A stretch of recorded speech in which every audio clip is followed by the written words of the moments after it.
দেখেছো আমার বর ঠিক আমাকে এইভাবে ঘুরতে নিয়ে আসে কোথাও এলে।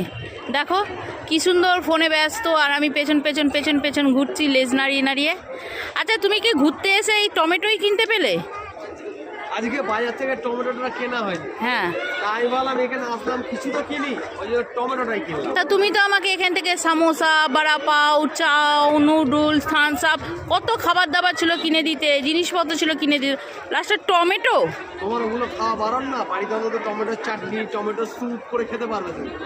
তুমি এত বেশি আমার ভেবো না গো, তুমি ভেবে ভেবে আমার জীবনটা শেষ হয়ে গেল। তোমার কথা ভেবেই টমেটো কিনেছি, আমার মাঝখানে একটা আধটা কাঁচা কাঁচা কিনেছি। ওগুলো অনেক দিন থাকবে, পাকবে। অনেক ভেবে চিন্তেই করেছি। এসছিলাম স্বামীনারায়ণ মন্দির, এখান থেকে প্রসাদ হিসাবে টমেটো নিয়ে বাড়ি ফিরছি, তাই তো? এখনো বাড়ি ফিরছি না, আমার একটু বকুল গাছ নিতে হবে। এটা বকুল গাছ নয়। ওইটা বকুল গাছ। হ্যাঁ ওটা বকুল গাছ, ওখানে চলো।